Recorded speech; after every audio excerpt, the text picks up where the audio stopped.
Star Citizen, we are going to be doing a delivery mission tutorial. So the first thing we're going to want to do is get a delivery mission. We'll want to push F2. I don't even know where on earth I am. Wow, let's fix that. So we're going to push F2, and then we're going to click down here on Contracts Manager, and then we're going to check out the delivery missions in the General tab. If you click on Personal, you might find some here. These will be worth a lot, but just keep in mind, the more expensive, the more annoying it usually is.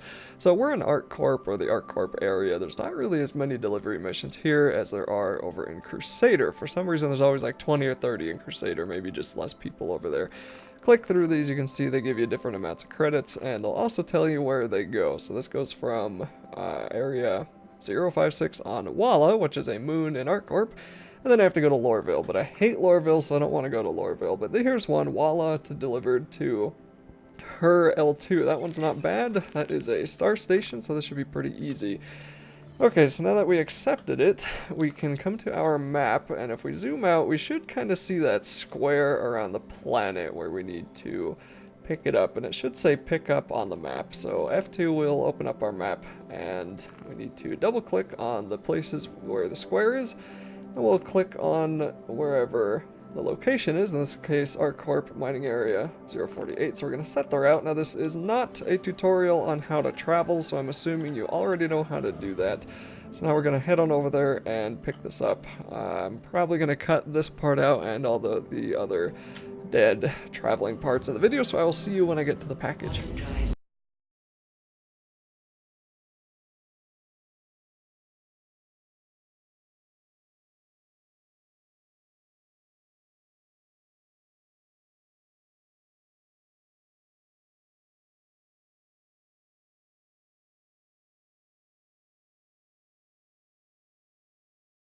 Okay, we've landed on ArcCorp mining area 048, so now we're going to head on out of our ship. And the nice thing about these delivery missions is that they are a tiny little box for quite a lot of credits. So if you have a smaller ship, as long as you have a place where you can store boxes, little tiny boxes, then you can do these missions. You don't need a cutlass, you don't need a caterpillar, you don't have to worry about not having enough cargo room to store all of the materials you may want to buy. Now, if you are wanting to do actual cargo shipping, I'll have a video on that later as well, but that's going to be a bit different, and for that one, you will benefit by having a larger ship. However, it's hard to buy enough cargo, in my opinion, for it to be worth it, so for now, we're going to do these little boxes, which just involves going to the waypoint and clicking buy on that screen there. And of course, I'm assuming by now you know the basic controls in this game, but if you don't, we just hold F to interact with the different screens in the game, and we're going to pick up the box by holding F, and then we're going to walk on back to our ship. So if you have an Aurora, I think there's enough room in that for these. I don't believe there's enough room in the Mustang. I think one day you'll be able to put stuff in the Mustang. I don't really know why they don't include a spot in every ship for at least a tiny little box to go. I also don't really know, since this last patch, my Cutlass is having a really hard time landing flat, so I keep having to jump back into it. So anyway, we're going to head on over here. Now these boxes are not perfect as far as stability goes. Sometimes they fall through the floor. We're just going to hold F and then look down so we can click place, and you want to place it on the floor. I have found that to be a little bit more reliable when it comes to preventing them from just randomly disappearing. My other advice is try not to do a whole lot with a box while an animation is going on. So what I mean is, if a door is opening or if an elevator is going down, try not to stand on the box or try not to interact with the box in any way until all movement ceases, because a few times I have tried to pick up a box on an elevator in a bigger ship, and then I flew off 900,000 kilometers in space. So here, we're just going to go back to our star map with F2, and we're going to look for delivery drop-off. As we see right there, it's another square, and this is going to go where we want it to, which is HUR L2. Looks like there are all kinds of new things there with this last update, 3.8.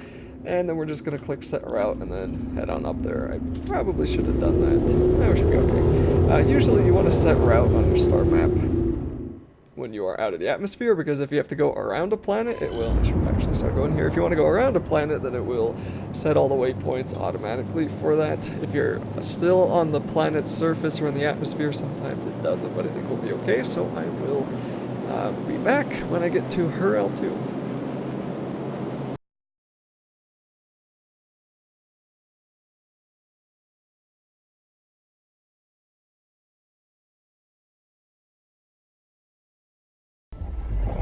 So I guess I'm back a little bit sooner, but here we will see the lengthy part of these delivery missions. So we have to go 22 million kilometers, and the 3.8 update made this a little bit faster than it was before, but they're experimenting all the time with different speeds for what quantum travel should feel like. And I remember back when it was instant. I don't think it should be instant, but I don't think it should waste your time either.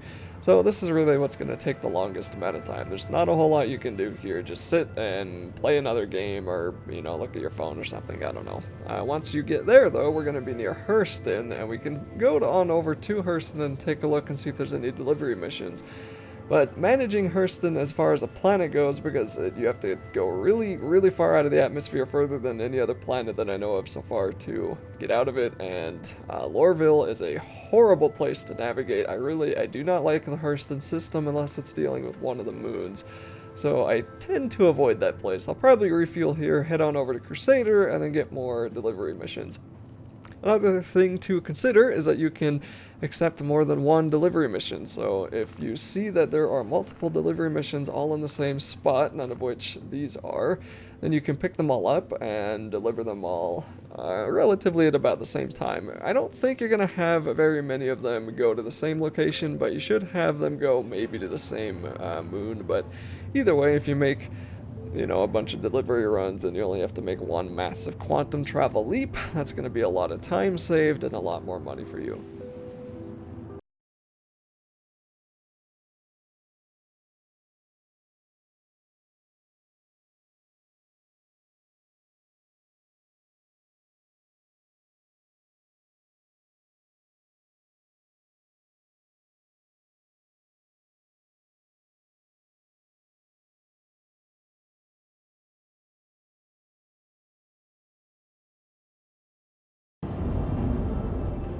And as I make my approach into this station here, I just should probably add this is for version 3.8, and the methods shown in this video probably will change in future versions, although the delivery so far hasn't been too different from pretty much the first time that they've allowed some of these delivery missions inside the game. So we're going to head on over here toward the landing pad, and there's currently a glitch where you can't actually refuel when you are landed on the pad. You have to be hovering over it a little bit, but I don't think I need to refuel yet. If I do, I'll do that later, but for now we're just gonna head over here and start landing, and all kinds of stuff. The HUD and everything just kind of messed up here. I hope that they add better landing indicators later on, and when we're inside of here we can hold N to auto land. And I know this is not a tutorial on flying, but nice to mention that sometimes, and the auto landing works when it wants to. But either way, we are finally here, so we're going to get on out of our ship, pick up the box, and we'll do that just by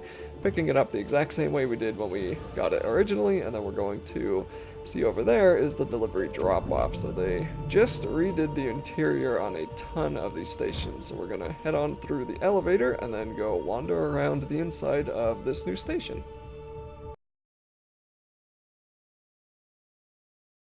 So on the elevator, we're going to head on to the lobby. Unfortunately, there is no way that I know of to tell which pad you are on. You're just going to have to guess what pad your ship is on, or if it despawns by the time you get back to it, you can just call it down and it should tell you then. But when you're landing, none of the pads are labeled for some strange reason, so you just have to guess. This elevator is going to take a little bit of time to get there, and then we will head on outside, and I don't think I'm going to speed up anymore. We'll just show the rest of the journey. So this whole thing took me about 17, probably, well, we'll just say about 20 minutes to do, and the delivery drop-off's actually really close. Cool. So it took me about 20 minutes to complete this from start to finish, and that is 6,000 credits that I'm going to get if I can actually...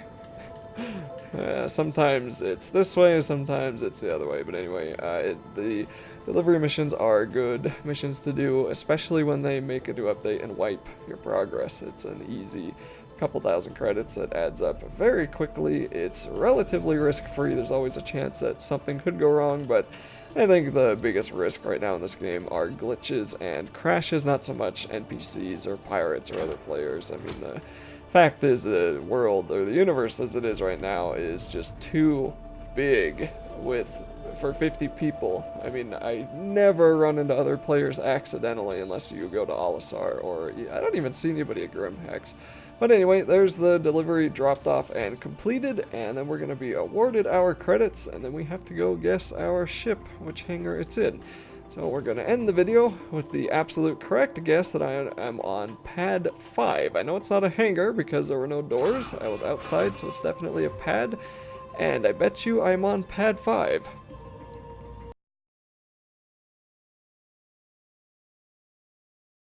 I cannot believe I guessed that right. That is awesome.